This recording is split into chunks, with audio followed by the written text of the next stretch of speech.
My fingers were trembling as I opened the email, the cursor blinking as if it had a life of its own. Dear Amanda, the email wasn't meant for me. Obviously, it wasn't meant for me, since my name is Sarah. I looked at the golden ring on my finger, a symbol that now seemed more like a cruel joke than a promise. It was an email from my husband Jack to his mistress. 3 years of an affair.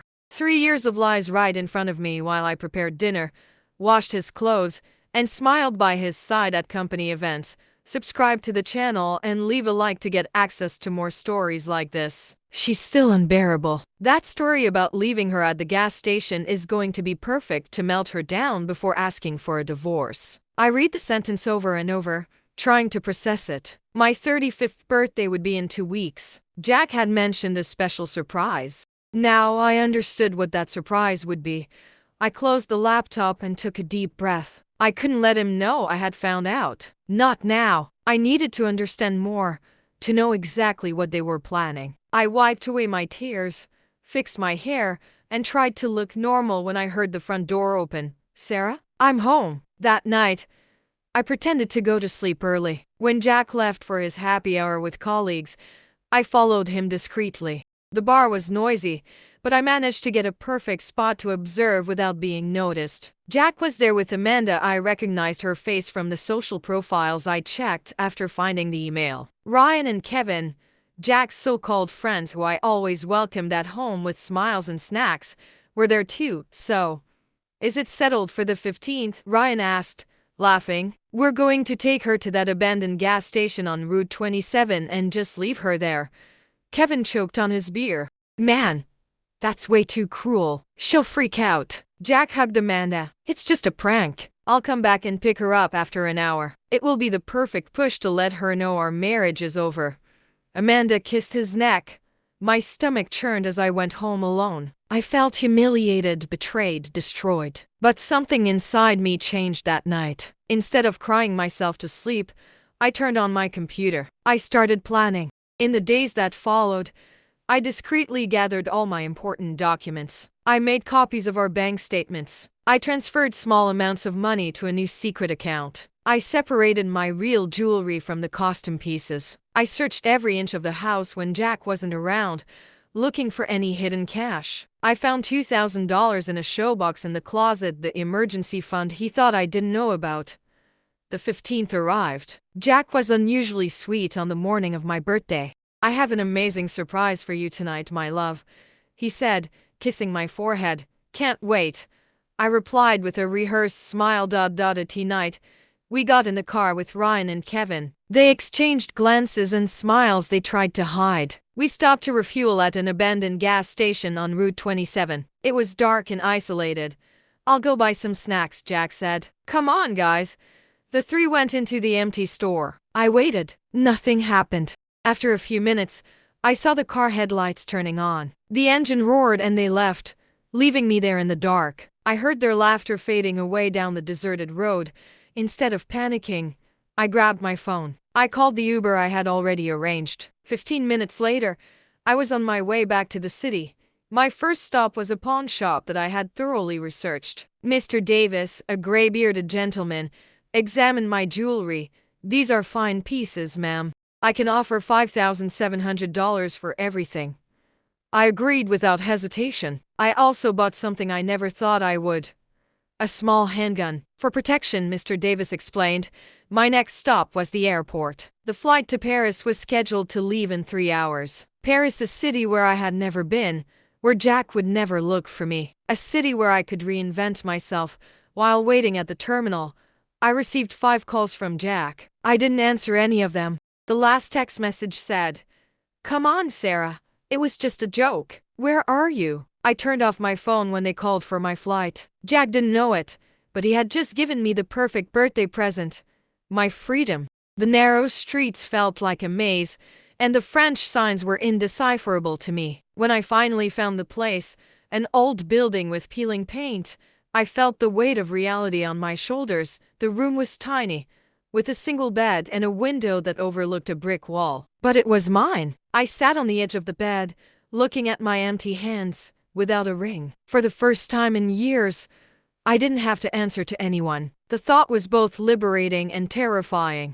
My French was limited to bonjour and merci, but I needed to find work fast. My resources would last for at most 3 months if I was extremely careful. In the first few days, I wandered the streets memorizing French phrases using an app on my phone. I bought clothes at stylish thrift stores in Paris. Even second-hand shops had flair. Gradually, I was not just building a new wardrobe, but a new identity. Sarah Thompson, no longer Sarah Reynolds, Jack's wife. After 2 weeks of frustrated attempts, I found an advertisement in English. Bilingual receptionist for an office in the 8th arrondissement. The company was Lambert Financial, a small consulting firm. My English was fluent and my smile convincing. Michael Lambert, the owner, urgently needed someone who could deal with international clients. "We don't mind your basic French, Madame Thompson," he said, looking over my carefully revised resume, where I omitted anything that might connect me to my past life. "You can improve over time. We need your English fluency." The salary was modest, but enough to afford a small studio in the 18th arrondissement, far from the tourist glamour but with an authentic Parisian charm. My supervisor, Michelle, was a middle-aged Frenchwoman with critical eyes and lips permanently pressed in disapproval. She watched my every move, relentlessly correcting my pronunciation whenever I tried to speak French. No. It's bonjour. Comment puis-je vous aider? Not that awful sound you're making," she said repeatedly. At night, alone in my apartment, I practiced my French while eating cheap cheese with baguette. On weekends, I visited free museums and parks. I didn't have friends, just superficial acquaintances, but that was better than the falseness I had lived with before. 3 months later, an incident changed everything. I was organizing invoices when I noticed a discrepancy in the numbers. A €50,000 error on a financial document. I hesitated. It wasn't my job to check accounts. I was just supposed to file documents. "Michelle," I called cautiously, "I think I found something weird in this invoice." She rolled her eyes. "What?" I explained the discrepancy, showing how the numbers didn't add up. Michelle frowned, grabbed the papers, and disappeared into Michael Lambert's office. Half an hour later, I was called in. "Sarah," Michael said, "you just saved our company €50,000. Do you have experience with numbers?" "I've always been good at math," I replied, omitting the fact that I had studied accounting before I met Jack, a dream abandoned when he insisted I focus only on the home. The following week, I was promoted to financial assistant. Michelle seemed less cold now, even offering to help me with my French during lunches. 6 months later, I was capable of holding basic conversations in French. A year later, when the senior financial analyst retired, I took over her position. My life had finally gained a clear purpose. It was during a financial conference in 2022 that I met William Carter. Lambert Financial had been contracted to present an analysis to potential investors, and I was assigned to the project. William, CEO of Atlantic Meridian Shipping, was a tall man with gray hair at his temples and piercing blue eyes. He listened intently to my presentation on the European market. "Your numbers are conflicting with Goldman Sachs' forecasts," he commented during the Q&A session. I took a deep breath before answering. "Goldman is using traditional metrics that don't adequately consider the changes in buying behavior after the pandemic. Our analysis indicates that growth will be 4% lower, but much more sustainable." William slightly tilted his head. "Interesting. Can we discuss this in more detail?" The next day, I met William Carter at a chic cafe near the Seine. What should have been a brief business discussion turned into a 3-hour conversation about the global economy, French literature, which I was just starting to explore, and jazz, his passion. "Your perspective is refreshing, Sarah," he said as we finished our coffee. "Most analysts just repeat what they read in financial papers. You really analyze the data." "Thank you. I learned that numbers don't lie, but they need to be interpreted correctly." William smiled. "I need someone with your perspective at Atlantic Meridian. We're expanding our European operations and need solid analysis, not echo chambers." The offer came the next day. Double my current salary, a position as senior financial analyst focusing on emerging markets. Michael Lambert wasn't happy to lose me, but he understood he couldn't compete with what Atlantic Meridian was offering. You deserve it, Sarah, he said, with a sad smile. Maybe one day you'll come back and buy my company. My new position gave me access to a world I had never imagined. Business class trips to Singapore, Dubai, New York, 5-star hotels, meetings with executives from the world's largest companies, and most importantly, professional respect. For the first time, my ideas were heard, debated, implemented. William and I developed a professional relationship based on mutual trust. He valued my straightforward analysis without beating around the bush. I admired his strategic vision and his ability to inspire entire teams with just a few words. Our work lunches became more frequent. Soon, occasional dinners became part of our routine. You never talk about your life in the United States, he commented during a dinner at a restaurant overlooking the Eiffel Tower. I looked away. There's not much to tell, William nodded, respecting my privacy. We all have chapters we prefer not to revisit. Double quotes. In early 2023, the financial world fell into panic. An economic crisis threatened to bring down entire markets. Atlantic Meridian suffered significant drops in its stock value. The directors pushed to sell assets and cut costs. William called an emergency meeting. We need to liquidate our smaller operations and focus on our core business, argued the CFO. Sell before the prices drop any further.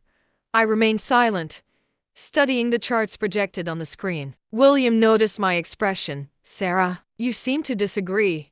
All eyes turned to me. I swallowed hard. This isn't a traditional crisis. It's a market correction after the artificial expansion post-pandemic. Selling now would mean locking in losses at the worst possible time. And what do you suggest? William asked. Buy, not sell. There are smaller companies with good fundamentals being traded at ridiculous prices. Instead of retreating, we should expand strategically. The room fell silent. The CFO laughed nervously. That's crazy. We could lose everything. William studied the data for several minutes. Finally, he said, Sarah, prepare a list of the top 10 opportunities by tomorrow. We're going against the tide. I worked through the night, analyzing hundreds of companies. The next morning, I presented my selection. William approved 8 of the 10 suggestions. In the following weeks, Atlantic Meridian acquired logistics companies in Asia, technology firms in Scandinavia, and infrastructure companies in Latin America. 6 months later, when the market started to stabilize, our new acquisitions were worth 300% more. The bold strategy transformed Atlantic Meridian into the darling of investors. William was hailed as a visionary. At a press conference when asked about his decision, he replied, "The credit goes to my analyst, Sarah Thompson. She saw what no one else did." That night, William invited me to dinner at his apartment overlooking the Luxembourg Gardens. He cooked personally a wild mushroom risotto. As we ate on the balcony under the Parisian stars, our professional relationship subtly turned into something more. You changed my company, Sarah, he said, filling our glasses with an exceptional Bordeaux. But more than that, you changed my perspective. I smiled, feeling genuine happiness for the first time in years. You gave me a chance when few would have. It wasn't charity, it was recognition of talent. Our hands met on the table. There were no dramatic declarations, just a silent understanding that something important was beginning. A relationship based not on dependency or control, but on mutual respect and genuine admiration. He introduced me to his passion for antique photography. I showed him my newly discovered interest in French cooking. Gradually, I revealed fragments of my past, not the whole story, but enough for him to understand there were scars. You don't need to explain, he would say when I hesitated to elaborate. What matters is who you are now. On our first anniversary as a couple, William surprised me with a trip to Provence. The boutique hotel was nestled among lavender fields and ancient vineyards. On the second night, during a candlelit dinner on a private terrace, he held my hands on the table. Sarah, you have transformed my life in ways I can't properly express. Before you, I had success, but no real purpose. I smiled, feeling my heart race. You gave me a new beginning when I most needed it. I don't just want to share moments with you, he continued, pulling a small velvet box from his pocket. I want to share a life. The ring was an elegant solitaire, sophisticated without being flashy. Exactly what I would have chosen for myself. My hand trembled as he slipped it on. Yes, I whispered, realizing that sometimes clichés are unavoidable, even for someone who swore they would avoid them. Our wedding was intimate, only 20 guests at a chateau in the outskirts of Paris. I opted for a simple ivory satin dress, without a veil or train. Michael Lambert came with his wife. Michelle showed up with a rare smile. William's family was small, just his sister from California and a cousin from England. There was no one from my past. My parents had passed away years before, and I wasn't in touch with any friends from the United States. Are you sure you don't want to invite anyone from America? William asked weeks before the ceremony.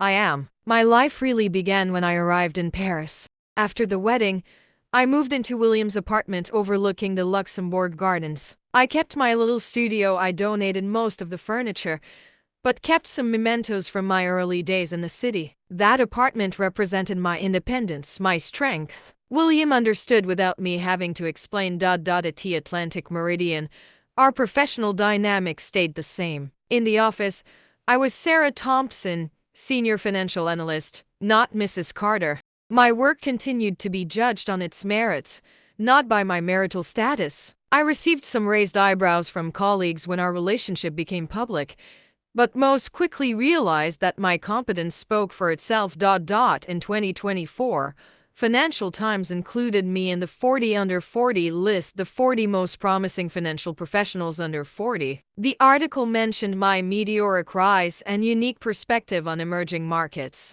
In the official photo, I wore a navy suit with a discreet lavender brooch, a reminder of the day William proposed. It was in that same week that I received an email from my former assistant at Lambert Financial. The message was brief. An American company called Reynolds Innovations is looking for investment in Europe. Their CEO is coming to Paris next week for a presentation round. I thought you might like to know. My heart stopped for a moment. Reynolds, the surname I had left behind 3 years ago. I opened a new tab in my browser and searched for Reynolds Innovations. The photo of the founder and CEO appeared immediately. Jack Reynolds, my ex-husband, smiling in an ill-fitting suit. The company, I discovered in minutes of research, was on the brink of bankruptcy after a series of misguided decisions. That night, I told William. It was the first time I recounted the full story: the affair, the prank birthday abandonment, my carefully planned escape. He'll be in Paris next week looking for investors, I concluded. Part of me wants to hide, but another part. William took my hand. Whatever you decide, I'll be by your side, he said, kissing my forehead. I spent days agonizing over what to do. Finally, I made my decision. I asked our executive assistant to schedule a meeting with Reynolds Innovations. I didn't specify who would lead the meeting for Atlantic Meridian. On the morning of the meeting, I put on my most elegant suit, charcoal gray with dark red details. I pinned my hair, now shorter, in a darker shade than the blonde Jack once knew. I applied my makeup carefully, creating a more sophisticated version of myself. The mirror reflected a confident, powerful woman, someone that Jack would never recognize as the wife he abandoned at a gas station. William kissed me before we left. Are you sure? Absolutely. Our meeting room on the 22nd floor had a view of the Eiffel Tower. I sat at the head of the dark wooden table, with William to my right. Our financial team occupied one side of the table. On the other side, empty chairs awaited the visitors. When the door opened, I saw Jack enter, followed by 2 men I didn't recognize. He looked older, with worry lines marking his face. He wore a suit I had seen before, a sign that his financial situation wasn't good. For a moment, our eyes met without recognition. Then, I saw realization hit him like a wave. Sarah, Mr. Reynolds, I replied calmly, gesturing toward the chairs. Please, have a seat. We're looking forward to hearing your proposal. Jack remained frozen, his briefcase slipping from his hands. One of his colleagues picked it up, confused by the situation. You work here? He stuttered. Sarah Thompson Carter, said William, extending his hand. Director of Strategy at Atlantic Meridian and my wife. She will personally review your investment proposal. Jack sat down mechanically, his face pale. During the presentation, he stuttered several times, lost his train of thought, and cited incorrect numbers. His colleagues looked confused by his erratic behavior. I kept my expression neutral, asking precise questions and pointing out flaws in his business model. At the end of the disastrous presentation, I was the first to stand. "Thank you for your time, gentlemen. We will review your proposal and get back to you in a few days." Jack looked like a man drowning on dry land. When everyone else began to leave, he remained seated, eyes fixed on me. "Could you stay for a moment, Mr. Reynolds?" I asked once the room was empty except for William.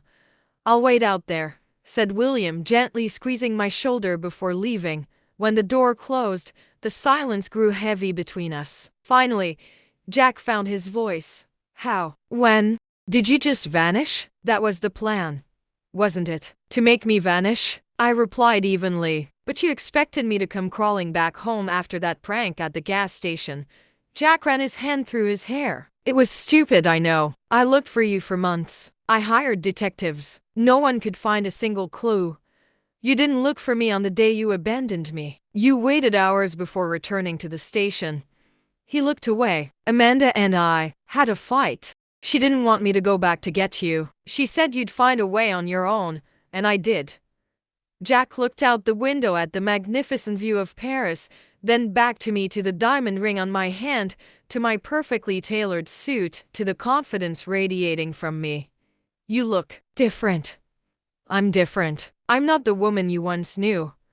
"Is your company going to invest in my business?" he asked. Suddenly remembering the purpose of the meeting, I allowed myself a small smile. "Your proposal has fundamental flaws, Mr. Reynolds. Your revenue model is inconsistent, your projections are overly optimistic, and your expansion plan ignores basic market trends." "I'm desperate, Sarah. I'm going to lose everything." I looked at him, really looked, and realized I felt nothing. Neither anger, nor resentment, nor even satisfaction at his miserable situation. He was just a man I once knew from another life. "What happened to Amanda?" I asked, more out of curiosity than anything else. Jack gave a bitter laugh. "She left me 6 months after you disappeared. She said I was too negative after becoming obsessed with finding you." I stood up, signaling that our conversation was over. "I'm going to recommend that Atlantic Meridian does not invest in Reynolds Innovations as it is currently structured. However," I added, noticing the desperation in his eyes, "I will suggest that your intellectual property assets might have value if restructured under new management." Jack nodded slowly, understanding. It wasn't a complete bailout, but it was a path to avoid total ruin. When I opened the door, William was waiting in the hallway. Jack looked from one of us to the other, finally grasping the distance between what he had lost and what I had achieved. "Goodbye, Jack," I said simply. As we walked down the corridor, William interlaced his fingers with mine. "How do you feel?" I reflected for a moment. There was no vengeful exhilaration, no melancholic sadness, just a feeling of closure, like finishing a book after reading the last page. "Free," I replied, "completely free." That night, on William's yacht anchored in Antibes, we watched a sunset over the Mediterranean. The waters shimmered with shades of orange and gold. A gentle breeze carried the aroma of salt and jasmine. William wrapped an arm around my shoulders. "What are you thinking about?" he asked. "About how life is unpredictable. 3 years ago, I was alone at an abandoned gas station, thinking my life was over. If Jack hadn't left me there, you would have found another way," William finished. "It's who you are, Sarah. It wasn't the abandonment that transformed you. It was your own strength." I smiled, feeling the truth in his words. My transformation didn't begin when Jack abandoned me, or when I met William. It began when I decided I deserved more, that I was capable of more. "I think I finally understand," I said, watching the first stars appear in the night sky. "The best revenge really is living well, not to show off to anyone, but for yourself." William raised his glass. "To the future, then." Subscribe to the channel and leave your like to get access to more stories like this. We toasted, our glasses clinking softly against the sound of the waves. The past was finally where it belonged, behind me. A lesson learned, not a prison. Ahead of me stretched an ocean of possibilities, a future built with my own hands.